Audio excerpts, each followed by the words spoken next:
If you don't know how to accomplish your dream, it becomes only a dream.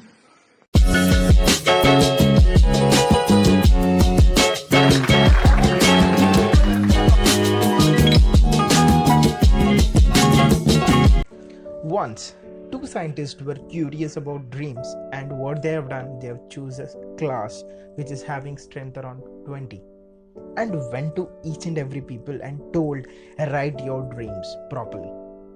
But in that, two people were successful in writing proper dreams, and they have took it and went. And after 20 years, they have researched each and every people. In that, two people only become successful. Who are they? The people who wrote their dreams. What they have done? They have done three major things. They were not knowing what is dream, what is their dream. Second thing, they have written down it. Third thing, they have acted on it on that small age. Do you have dream? First, go take a diary, write your dreams. Second thing, act from now. This is not late.